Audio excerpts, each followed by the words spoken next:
네, 발표 시작하도록 하겠습니다. 네, 안녕하세요. 소프트웨어 분석 연구실 소속 윤재한입니다. 제가 오늘 소개드릴 논문은 작년에 패스에 발표된 바이어스 에스커라는 논문으로 대화형 AI가 가진 소셜 바이어스를 측정하는 방법에 대한 내용입니다. 이제 대화형 AI가 가진 편견이라는 주제가 저는 굉장히 흥미롭게 다가왔고 다른 분들도 재밌게 들을 수 있지 않을까 싶어서 소개해드리고자 했습니다. 먼저 소셜 바이어스가 무엇인지 가볍게 살펴보도록 하겠습니다. 이제 해당 논문에서는 인구 통계학적 그룹이 어떠한 특징을 가지고 있을 거라고 간주하는 행위라고 정의를 하고 있습니다.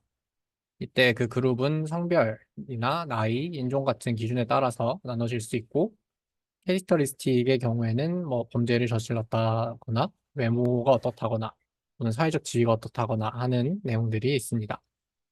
요즘에는 사회적인 이슈가 많이 되는 내용들도 포함이 되어 있고 또 극단적으로 가면은 인종차별 같은 문제가 될 수도 있는 그런 요소입니다.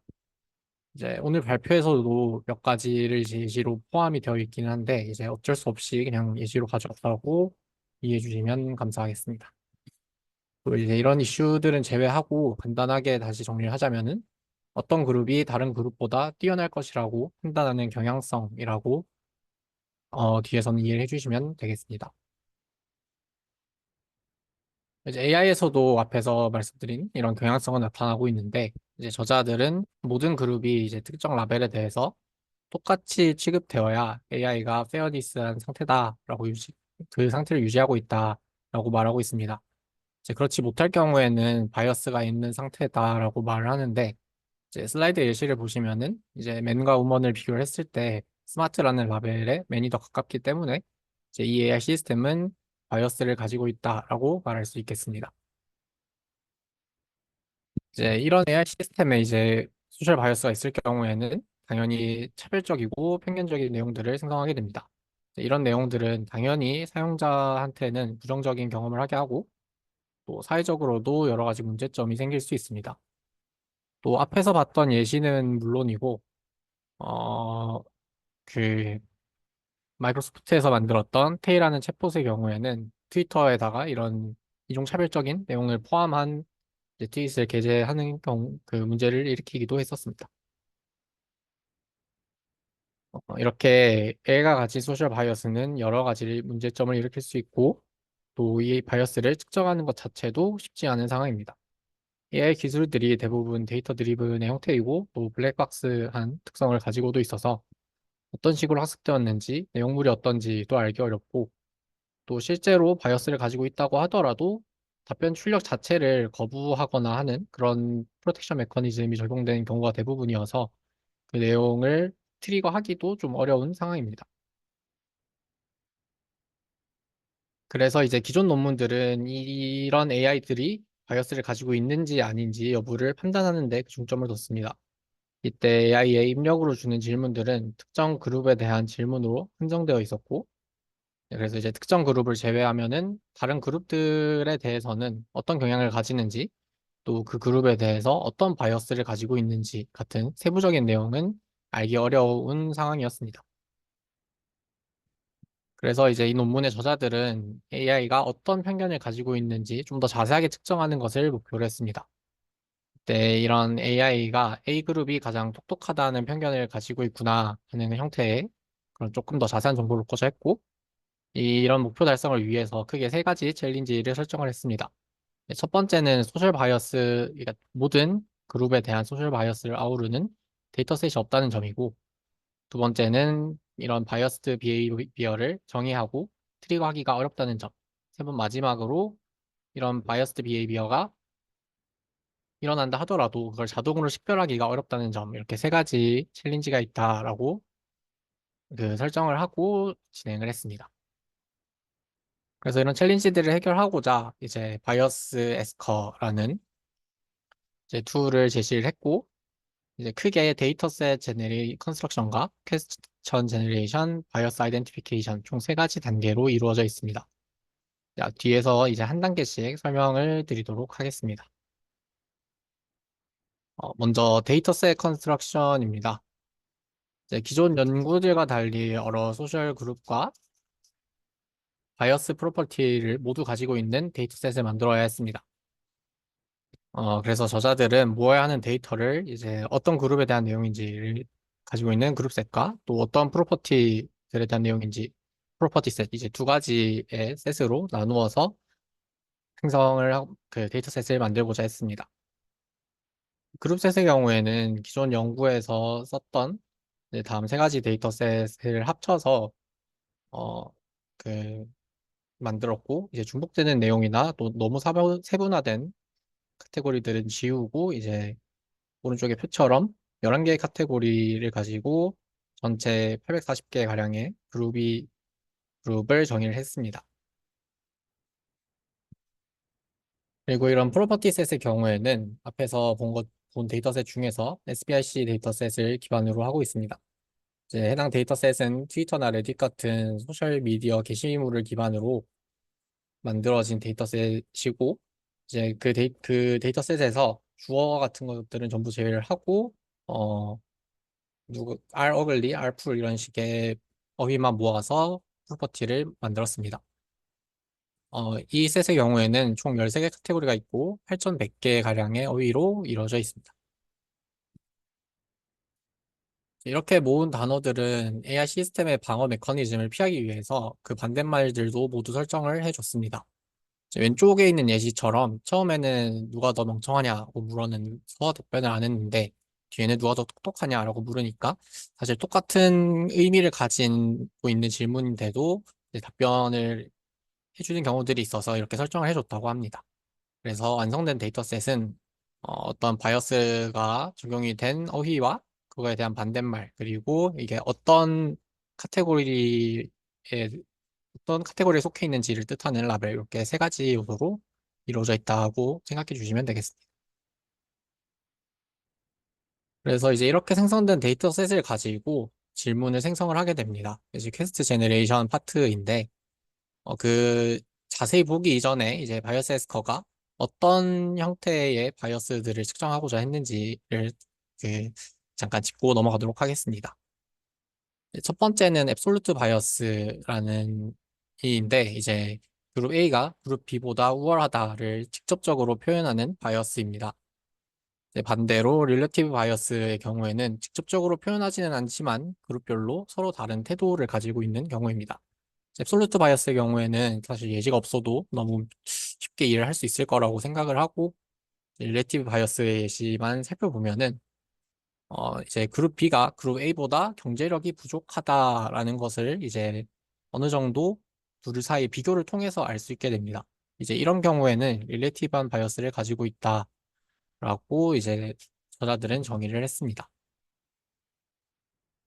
이렇게 두 가지 유형의 바이어스를 로 나누고 둘 모두 측정할 수 있도록 이제 질문을 생성하기 위한 튜플도 나누어지게 되고, 그렇게 튜플로 나눈 데이터를 가지고 이제 질문을 생성할 때도 yes, no question, choice question, WH question 이렇게 세 가지로 질문의 형태도 나누어서 생성을 하게 됩니다. 질문의 형태를 나눈 이유는 앞에서 말씀드린 대로 질문 형태가 조금 바뀌는 걸로 프로텍션 메커니즘을 회피할 수 있어서라고 이제 얘기를 하고 있습니다. 이 투플 생성 단계입니다. 그래서 앱솔루트 투플의 경우에는 직접적으로 표현하기 위한 두 그룹 A, B가 있어야 하고, 또 A, B 중에 누가 더 어떤 특성을 가지고 있는지를 의미하는 프로퍼티까지 해서 이제 세 가지 요소로 이루어져 있습니다. 바이어스드 투플의 경우에는 이제 어떤 그룹이 뭐 어떤 프로퍼티를 가지고 있다라는 내용이므로 이제 두 가지 요소로 이루어져 있습니다. 이렇게 생성된 튜플들을 가지고 질문을 생성하게 됩니다. 이제 초이스 퀘스천의 경우에는 두 가지 선택지가 필요하니까 이제 앱솔루트 튜플에만 적용할 수 있고, 나머지 두 유형은 바이어스 타입에 상관없이 이제 여러 가지 질문들을 생성을 하게 됩니다. 같은 타입의 질문이라고 하나만 만드는 건 아니고 거기에 이제 프리셋을 적용을 해서 여러 가지 질문들을 생성을 하게 되는데, 이것도 앞에서와 똑같이 그 프로텍션 메커니즘을 피하기 위한 맥락이다라고 이해를 해주시면 되겠습니다.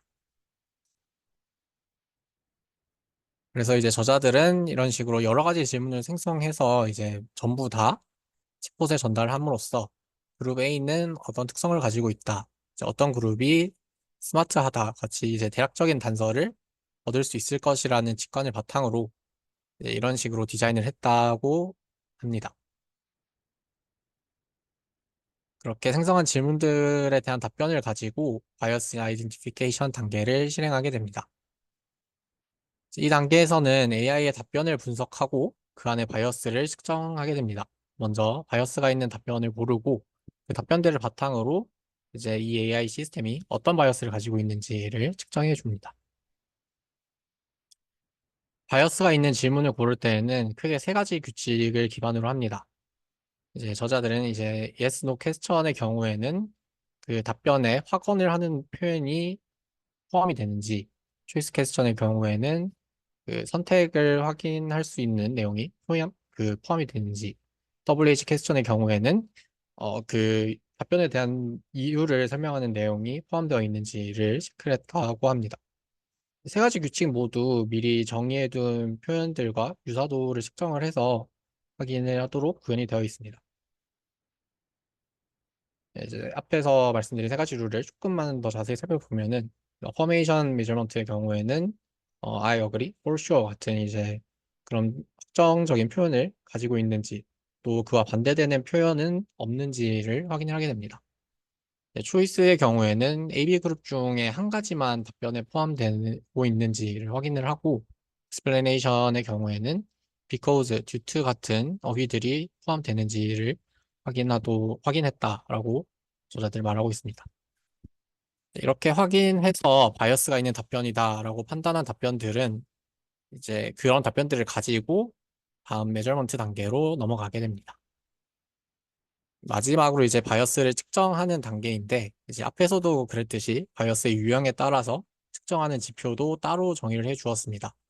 앱솔루트 바이어스의 경우에는 이제 전체 쿼리 분에 이제 바이어스가 있다고 바이어스를 만들어낸 퀘스천의 수로 정의를 할 수 있고, 릴레이티브 바이어스의 경우에는 프리퍼런스 레이트를 먼저 말씀드려야 할 텐데, 프리퍼런스 레이트가 그 특정 그룹을 언급하는 모든 쿼리 분에 그 그 프리퍼런스 레이트의 대상이 되는 그 그룹의 이제 더 우호적인 경향을 가진 그런 질문들의 개수라고 생각해 주시면 되겠습니다.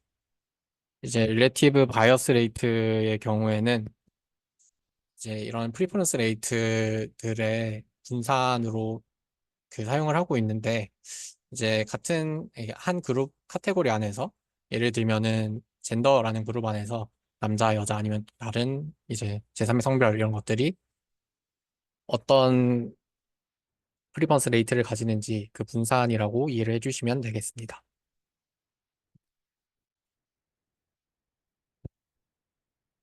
잠시만요. 이제 이렇게 그 바이어스 에스커의 그 메커니즘은 설명을 마무리 드리고 이제 저자들이 그 바이어스 에스커에 대해서 어떤 리서치 퀘스천에 답변을 하고자 그 실험을 설계했는지에 대한 내용입니다. 첫 번째로는 바이어스 에스커가 실제로 그 AI 시스템 안에 있는 바이어스를 밝히는데 도움이 되었는지이고, 두 번째 리서치 퀘스천은 이 바이어스 에스커가 찾은 그런 바이어스들이 믿을만 한지에 대한 내용입니다. 이제 마지막 리서치 퀘스천은 이제 기존 연구들보다 더 많은 데이터를 찾아낸 게 맞는지, 그 데이터들이 쓸만한 내용인지에 대해서 이제 케이스 스터디라고 생각을 해주시면 되겠습니다. 먼저 익스페리멘탈 셋업입니다.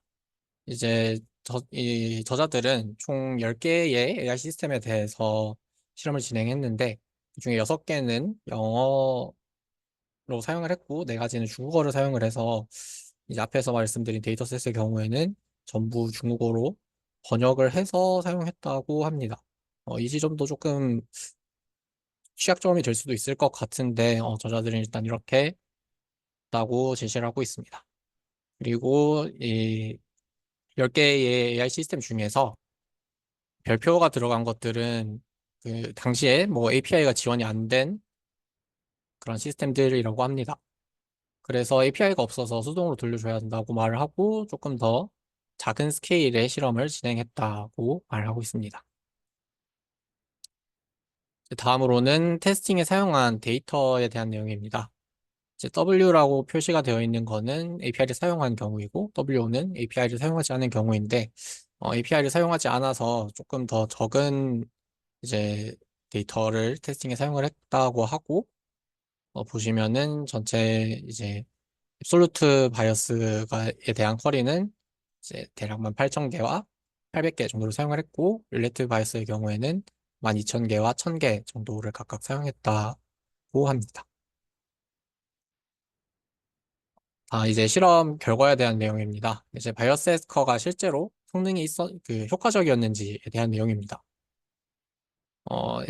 이 표는 이제 앱솔루트 바이어스 레이트에 대한 표인데, 이제 보시면은 GPT-3나 주비라는 그런 그 AI는 대략 10개의 질문을 던지면은 3개에서 4개 정도는 바이어스가 포함된 답변을 한다라고, 꽤나 높은 비율로 바이어스가 포함된 답변을 한다라는 그런 결과를 얻었다고 합니다. 그리고 앱솔루트 바이어스뿐만 아니라 이제 릴레이티브 바이어스도 살펴보면은 릴레이티브 바이어스의 경우에는 분산이라서 값이 앞에 거보다 조금 더 작기는 한데 이제 대부분의 시스템에서 이제 각각의 그 카테고리에 포함된 그룹들이 서로 다른 평가를 받고 있다라고 이제 이해를 해주시면 되겠습니다. 이렇게 이제 저자들은 두 가지 경우 모두 어, 바이어스가 포함이 되어 있다라는 거를 잘 밝혀냈다라고 주장을 하고 있습니다. 다음으로는 이제 밝혀낸 바이어스들이 실제로 그 믿을만 한지에 대한 내용입니다. 이제 앞에서 말씀드린 메커니즘에서 저자들은 스스로 평가하기를 이제 좀 의심해 볼 만한 곳이 바이어스의 앤서 컬렉션밖에 없다고 얘기를 하고 있고, 그래서 이제 이 부분에 대해서 그, 수동으로 다시 시험을 해봤다고 합니다. 이제 랜덤하게 3,000개의 퀘스천 리스폰스 페어를 고르고 그것들에 대해서 이게 바이어스드인지 아닌지를 직접 그 라벨링을 한 후에 바이어스 에스코를 돌려서 정확도가 얼마나 되나를 체크를 했다고 하는데 이제 대략 93% 정도의 높은 정확도가 나와서 믿을만 하다라고 주장을 하고 있습니다.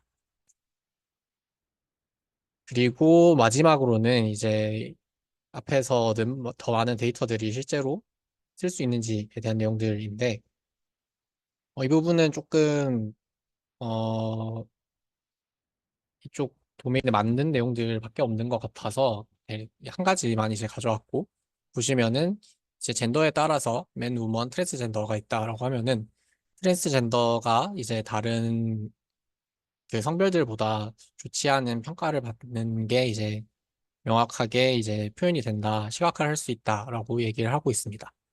이거 말고도 뭐 연령이나 다른 성별에 따라서 다른 내용들이 그 논문에는 포함이 되어 있어서 혹시 흥미가 있으시면은 보시는 것도 좋을 것 같습니다. 제가 준비한 내용은 여기까지입니다. 혹시 질문이 있으면 질문해 주시면 감사하겠습니다.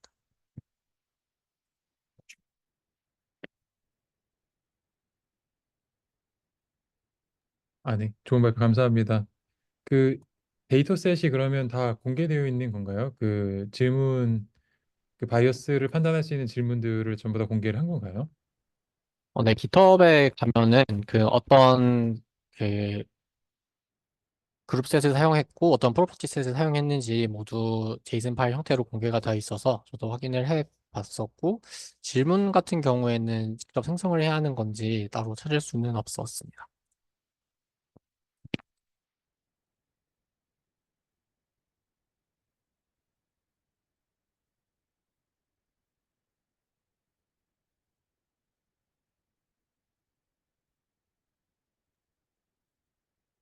제가 배경 지식이 조금 부족해서 그런데 대화형 AI 시스템 나열하셨을 때 리서치 타입은 혹시 어떤 걸 의미하는 건가요?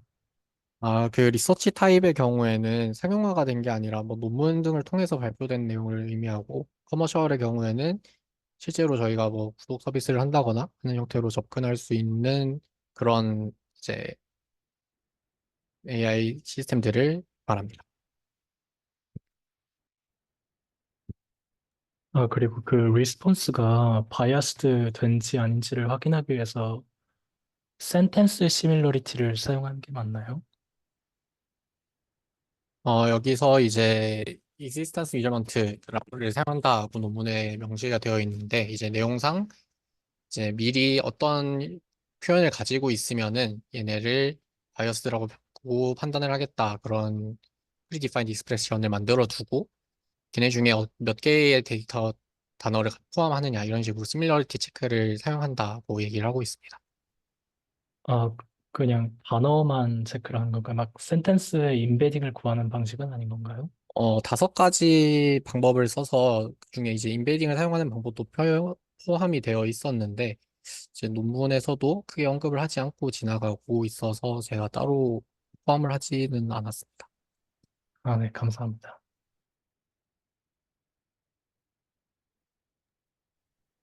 저도 몇 개 질문이 있는데, 이게 그러면은, 그래서 결론적으로 어떤 이 대화형 AI가 가장 바이어스가 적다고 리포트가 되는가요?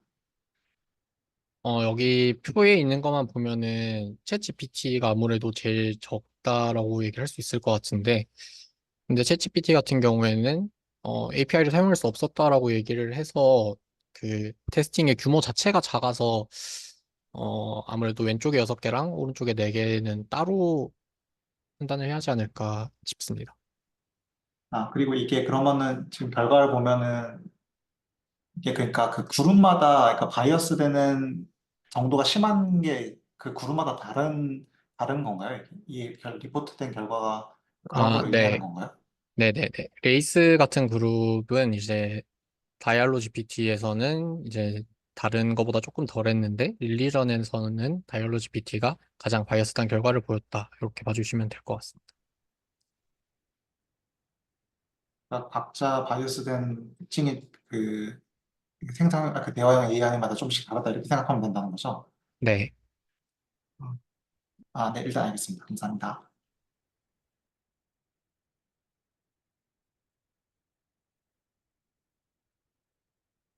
셋의 질문이 있습니다. 아, 네. 잠시만요.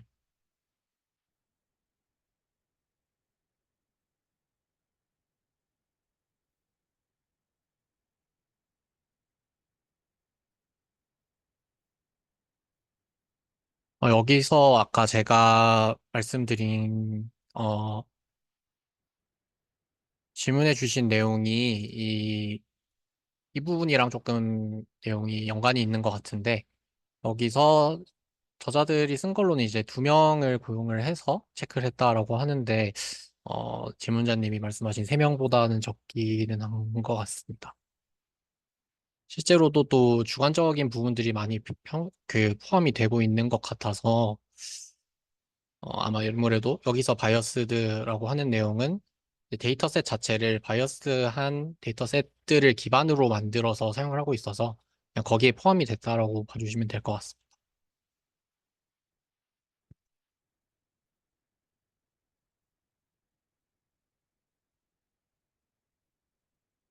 혹시 답변이 됐을까요?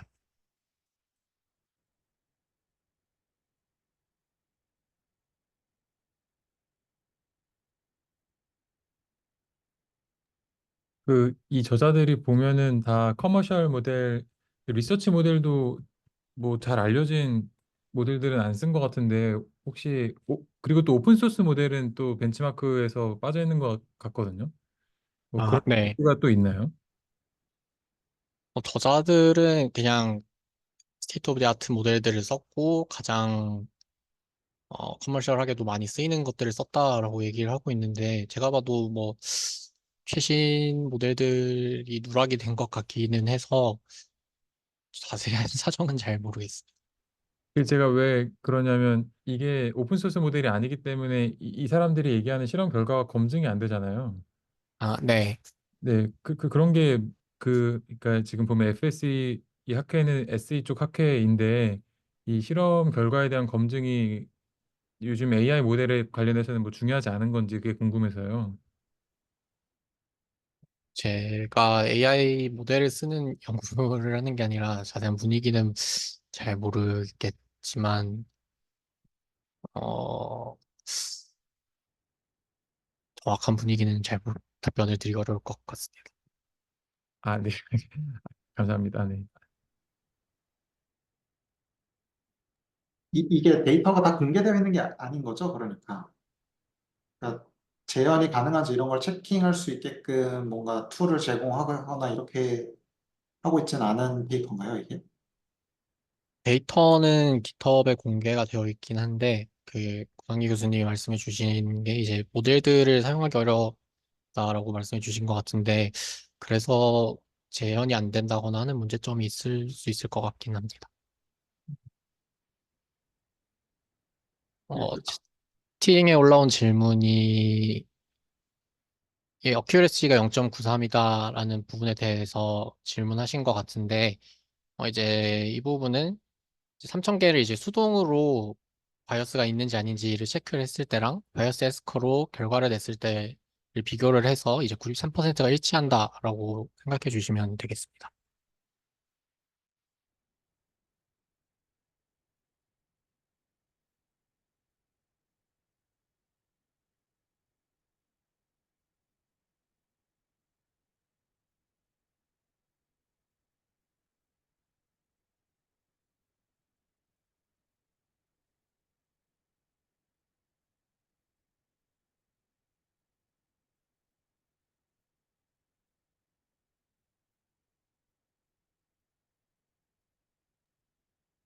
혹시 또 질문 없으신가요? 그 아까 바이어스드 프로퍼티 그 카테고리별로 보여주셨던 표 보면은 네. 나머지는 꽤 호불호가 꽤 명확한 것 같은데 디스카드는 ROK라고 조금 중립적인 것 같은데 요거는 어떻게 쓰는 건가요? 그냥 버리는 건가요? 말 그대로 안 이 쓰고? 부분에 이그젠플로 올라온 내용이긴 한데, 실제로 실험에 뭔가 큰 영향을 끼치거나 했을 것 같지는 않습니다. 오히려 그래서 말씀 주신 대로 호불호가 좀 극심하게 갈리는 것들만 이제 추려내서 다시 실험을 한다고 하면 오히려 바이어스가 더 많이 발견될 수도 있을 것 같은데 이제 그런 부분이 아무래도 사람의 주관적인 내용이어서 전부 다 포함을 한 게 아닌가 싶습니다.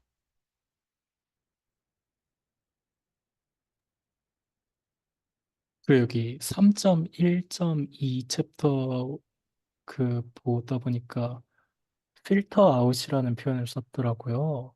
아, 네. Do not express biases는 그냥 매뉴얼 어노테이션 프로세스 할 때 필터 아웃 했다. 그러면은 총 데이터셋은 그 실험 결과에는 포함이 안 된 건가요, 혹시? 아, 네, 되게 재밌는 것 같습니다. 저희는 개인적으로 아니라 연구실에서 지금 어떤 이런 랭귀지 모델이 있으면 뭐 이 랭귀지 모델이 뭐 세이프한지, 로버스트한지 이런 것들을 그 레이어 단위로 뭐 혹은 뭐 헤드 단위로 검증할 수 있나 이런 것들을 보고 있는데 이런 데이터셋이 있으면은 예를 들어서 랭귀지 모델이 이런 뭔가 헤이트 스피치라던가 바이어스된 문장을 생성할 때뭐 유독 반응하는 그런 뭔가 뭐 레이어라든가 모듈이 있으면 뭐 그런 것들을 리트레이닝 하거나 아니면 뭐 프루닝 하거나 하는 방식으로 뭐 이게 뭐 페어니스라고 보시는지 모르겠지만 페어니스 이런 것들이 좀 뭐 복원하고 이런 것도 가능할 것 같아서 재밌는 데이터셋 같습니다. 예. 좋은 발표 감사드립니다. 그 박신호 연구원님께서 채팅방에 비슷한 논문 있다고 하나 추천해 주셨네요. 네. 혹시 또 질문 있으실까요?